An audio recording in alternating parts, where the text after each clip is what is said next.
अब हम बात करेंगे बिहार में। इन दिनों एक लगातार ये बात कही जा रही थी, तेजस्वी यादव ने जब अपना संकल्प पत्र जारी किया तो उन्होंने भी कहा कि नीतीश कुमार सीएम नहीं बनने जा रहे हैं। लेकिन 2 दिन पहले सीएम नीतीश कुमार का चिराग पासवान के घर जाना खरना का प्रसाद खाने, और उसके बाद चिराग पासवान का यह कहना कि सीएम तो नीतीश ही बनेंगे, अपने आप में बहुत कुछ कहता है।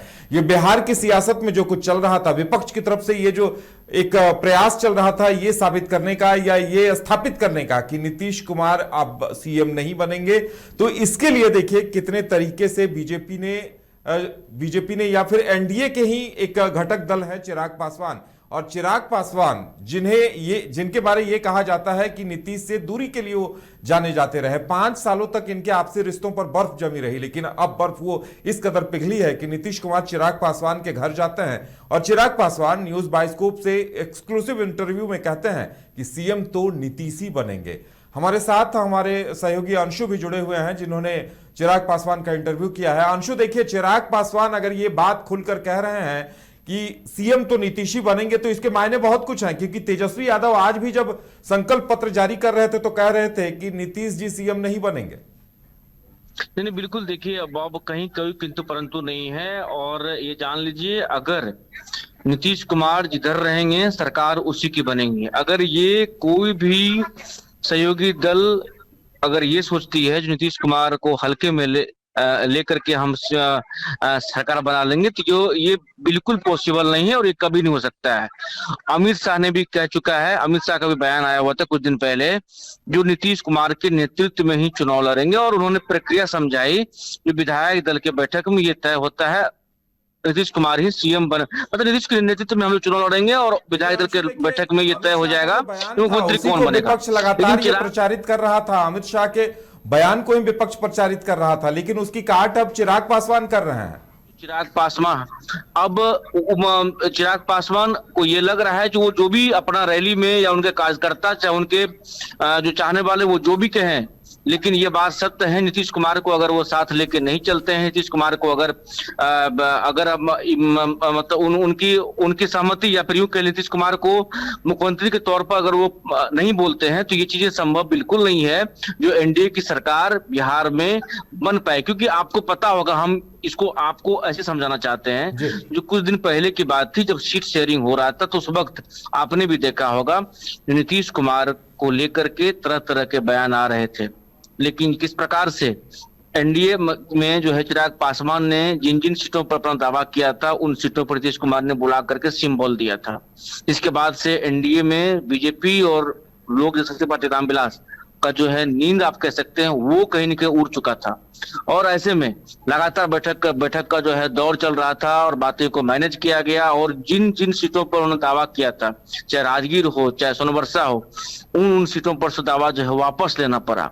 और प्रत्येक दल का जो है जो बयान जो नीतीश कुमार को हल्के में लेने की कोशिश लेने की कोशिश कर रहे थे या फिर उनको हल्के में लेकर के बयान दे रहे थे, उनका बयान चेंज हो गया। सभी की तरफ से ये कहा गया नीतीश कुमार ही हमारे अगले मुख्यमंत्री होंगे। यहाँ तक कि सम्राट चौधरी ने तो पहले ही कह दिया। विजय सिन्हा का भी बयान आप सुनेंगे तो उन्होंने भी कहा नीतीश जी ही जो है नीतीश कुमार और के नेतृत्व में ही बिहार आगे बढ़ रहा है।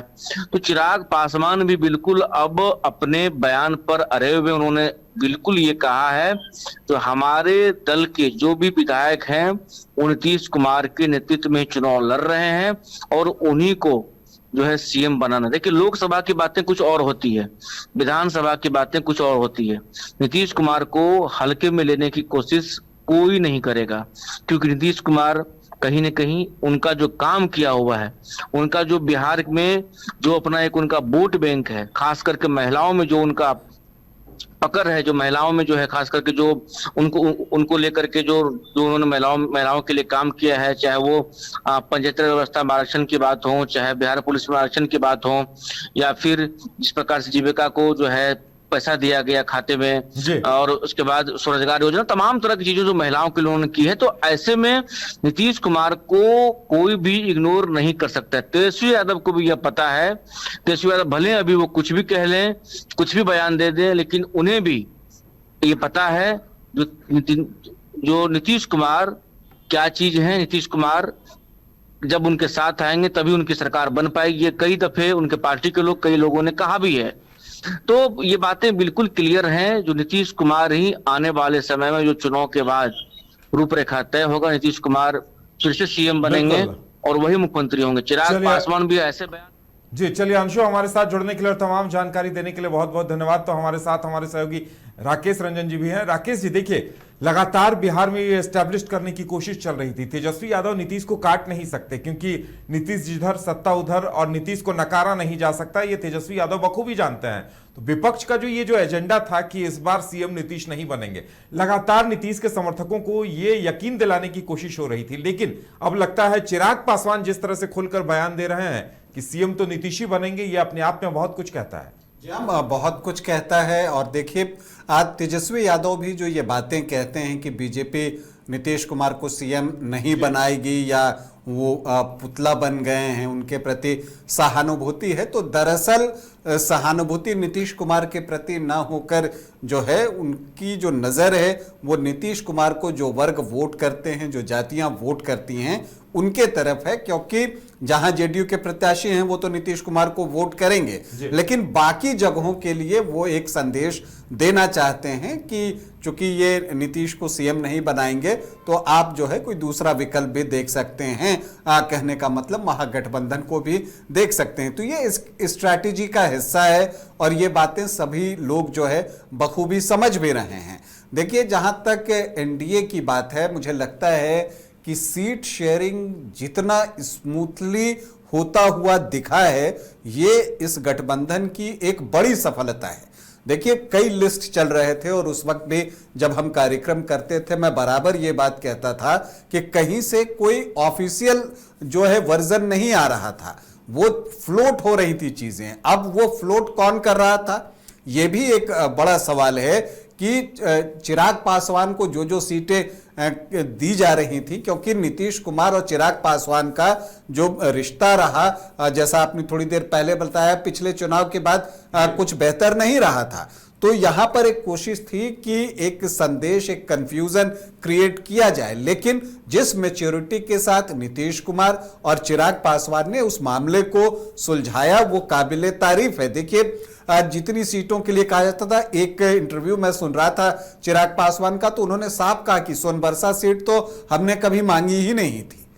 गायघाट की बात आती है, लेकिन गायघाट में जो चिराग पासवान की कैंडिडेट थी कोमल सिंह, उनको जेडीयू ने टिकट दिया। तो जो एलजेपी-आर की उम्मीदवार थी, उनको जेडीयू ने टिकट दिया।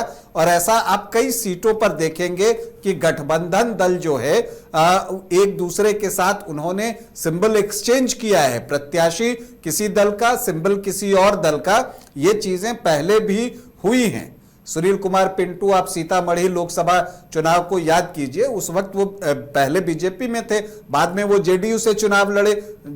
वो एक प्रोसेस होता है कि आप जेडीयू ज्वाइन करते हैं, फिर आप चुनाव लड़ते हैं। तो ये चीजें इस गठबंधन में कोई ऐसी बात नहीं है कि पहली बार हुई, और बहुत मैच्योरिटी के साथ जो है सीट शेयरिंग एनडीए ने की, कहीं पर कोई परेशानी नहीं हुई। और देखिए, जिन सीटों के लिए कहा जा रहा था, अगर ऐसा होता तो चिराग जिस तरह के व्यक्ति हैं वो खुलकर अपनी बातें रखते हैं, वो जरूर रखते, लेकिन उन्होंने ऐसी कोई बातें नहीं कही कि उनको राजगीर चाहिए, नहीं कहा सोनबरसा के लिए। तो मैंने कहा कि आपको खुद सुना मैंने, उन्होंने कहा कि सोनबरसा हमने कभी मांगी ही नहीं थी। और जब चिराग पासवान को जो सीट चाहिए थी, महुआ की सीट चाहिए थी, तो उनको दी गई महुआ की सीट। वहां पर नीतीश कुमार पीछे आए। आज जो पिछले चुनाव में नीतीश कुमार की पार्टी से उम्मीदवार थी, वो अब वहां से निर्दलीय चुनाव लड़ रही हैं, लेकिन नीतीश कुमार वहां से पीछे आए। तो एक बहुत ही अच्छे माहौल में जो है एनडीए ने अपने सीट शेयरिंग की, और ये एज मिला है एनडीए को कम से कम सीटों के बंटवारे की। अगर आप बात कीजिए दूसरी तरफ महागठबंधन में जिस तरह से सीटों का बंटवारा हुआ, वो किसी से छिपा नहीं है। एक कितनी सीटों पर अभी भी गठबंधन के सहयोगी दल आपस में आमने सामने खड़े हैं और अपने अपने सिंबल पर खड़े हैं। दिलचस्प बात यह है। तो आप देखिए, एनडीए में आप 243 सीटों में एक सीट का भी नाम नहीं ले पाएंगे जहां गठबंधन दल के घटक दल अपने अपने सिंबल पर चुनावी मैदान में हैं। हर जगह सीट शेयरिंग प्रॉपर हुई है। तो ये चीजें बताती हैं। और देखिए चिराग पासवान जो है नीतीश कुमार के साथ उन्होंने रिश्ता कितना बेहतर कर लिया है कि वो उन्होंने तारीफ की है अभी और कहा है कि उनके नेतृत्व में बिहार ने काफी तरक्की की है। और वो जब वो कहते हैं कि हमारे जितने भी विधायक आएंगे वो सारे के सारे मुख्यमंत्री के लिए नीतीश कुमार का समर्थन करेंगे। रविशंकर प्रसाद का बयान आ गया कि नीतीश एनडीए का फेस थे, हैं और आगे भी रहेंगे। तो एक आप कह सकते हैं कि इधर से एक क्लैरिटी देने की कोशिश हो रही है, लेकिन जो एक टेक्निकल एस्पेक्ट होता है, अगर तेजस्वी यादव भावी मुख्यमंत्री के रूप में प्रोजेक्ट किए गए हैं तो वो कैसे मुख्यमंत्री बनेंगे? वजह तो बहुत साफ है और प्रोसेस उसका साफ है कि पहले महागठबंधन को अगर बहुमत आता है तो महागठबंधन दल के विधायकों की मीटिंग होगी और उसी के जरिए जो है तेजस्वी यादव मुख्यमंत्री पद के लिए चुने जा सकते हैं। विधायक ही चुनते हैं, चाहे वो मुख्यमंत्री हो चाहे वो प्रधानमंत्री हो।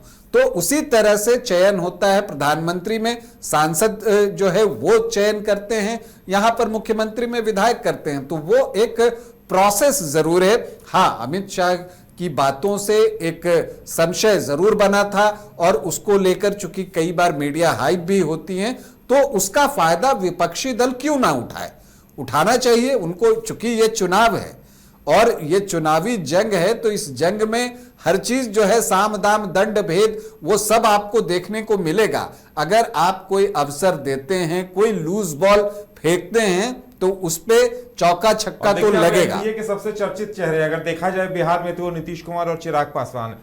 कई राजनीतिक पंडित ये भी कयास लगा रहे हैं कि देखिए नीतीश कुमार पहले कहा करते थे तेजस्वी को दिखाकर कि अब यही लोग न बिहार को संभालेगा, तो कहीं न कहीं कयास इस बात को लेकर लगते थे कि उत्तराधिकारी के तौर पर वो देख रहे हैं। लेकिन तेजस्वी अब दोनों अलग अलग घाट पे हैं, अब तेजस्वी उनसे दूर हो गए और चिराग पासवान को लेकर अगर नीतीश इतने पॉजिटिव नजर आ रहे हैं तो कयास तो इस बात को भी लगाए जा रहे हैं कि नीतीश कुमार अब अपना उत्तराधिकारी बिहार में चिराग को देख रहे होंगे। देखिए कयास लगाने का ये सिलसिला जारी रहेगा और एनडीए ने इसकी पूरी गुंजाइश जो है वो छोड़ रखी है कि मीडिया अपनी बातें कहें, लोग अपनी बातें कहें।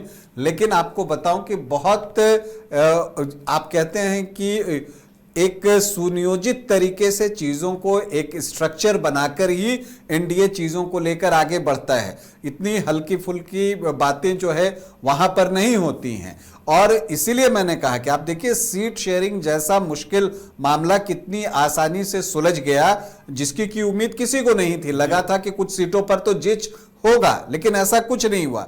तो कौन क्या बनेगा नहीं बनेगा ये अभी देखिए कोई एक दल फैसला नहीं करता, क्योंकि यहां पर एक बात तय है कि सभी एक दूसरे के पूरक हैं। चाहे एनडीए की बात कर लीजिए या आप महागठबंधन की बात कर लीजिए, कोई एक दल अगर स्वयं सक्षम होता कि वो सरकार बना सकता है तो आपको लगता है कि वो गठबंधन करता? कोई गठबंधन नहीं करता। तो चाहे बीजेपी हो, चाहे जेडीयू हो, चाहे एलजेपीआर हो, चाहे हम सेकुलर हो, चाहे उपेंद्र कुशवाहा हो, एनडीए में कोई भी अकेले सरकार बनाने की स्थिति में नहीं है। इसी तरह से आप महागठबंधन में देखिए तो चाहे वो आरजेडी हो, चाहे वो भाकपा माले हो, चाहे सीपीआई हो, चाहे सीपीआईएम हो, चाहे कांग्रेस हो, कोई भी अकेले दम पर सरकार बनाने की स्थिति में नहीं है। इसीलिए महागठबंधन बना है। तो ये चीजें बताती है। तो यहां पर एक तरफ से बातें चलती नहीं है। हाँ, जो बड़ा दल होता है, जो प्रमुख दल होता है, और जब उसे पता चल जाता है कि बाकी दल उसी पर आश्रित हैं, तो वो उसका एडवांटेज जो है वो जरूर उठाता है। अभी देखिए तेजस्वी यादव ने जो है ये तेजस्वी संकल्प जो है वो तेजस्वी प्रण जो है घोषणा पत्र जारी किया है और वहां पर आप देखिए कि सारे जो बाकी दल हैं उनकी सुपरमेसी मान रहे हैं। तो ये भी एक महागठबंधन के लिहाज से अच्छी चीज है। मुझे शुरू से लगता था कि कांग्रेस यहां पर देर कर रही है। कांग्रेस को बहुत जल्दी ही तेजस्वी यादव को मुख्यमंत्री पद के उम्मीदवार के तौर पर उसकी घोषणा कर देनी चाहिए थी, उसने नहीं किया था। इससे मामला फंसा हुआ था और अननेसेसरी का आप कहिए कि बिना मतलब के एक जो है लोग अनुमान लगा रहे थे कि क्या होगा नहीं होगा, उसकी जरूरत नहीं थी। क्योंकि कांग्रेस इस स्थिति में नहीं है कि वो बार्गेन कर सके या वो अकेले लड़कर कुछ कर सके। उसके पास कितने वोट हैं? जो बाई इलेक्शन हुआ था बीच में, जब आरजेडी और कांग्रेस दोनों अलग अलग चुनाव लड़ रहे थे, तो आप जाइए उन चुनावों में देखिए कि कांग्रेस को कितने प्रतिशत वोट मिले हैं, तो समझ में आ जाएगा कि कांग्रेस क्यों तेजस्वी की बात मानने को मजबूर थी। और मुझे लगता है कि जब आपको पता है कि आपको बात उन्हीं की माननी है, तो इस तरह से बार्गेन करने की दरकार ही नहीं थी। बिल्कुल। तो अब देखने वाली बात यह होगी कि ये जो नीतीश ही सीएम बनेंगे, चिराग पासवान कह रहे हैं, रविशंकर प्रसाद भी कह रहे हैं, ये कहीं ना कहीं विपक्ष के नैरेटिव को ध्वस्त करने का प्रयास एनडीए की तरफ से जो किया जा रहा है, उसका भी क्या असर होता है चुनाव में। क्योंकि देखिए, जब तेजस्वी यादव ये कहते हैं कि इस बार सीएम नीतीश कुमार नहीं बनेंगे, तो कहीं ना कहीं उनके समर्थकों को यह यकीन दिलाने की कोशिश होती है, और उसकी काट अब एनडीए से चिराग पासवान भी कर रहे हैं, बीजेपी भी कर रही है। अब देखने वाली बात यह होगी कि आगे और इस विषय पर क्या कुछ होता है।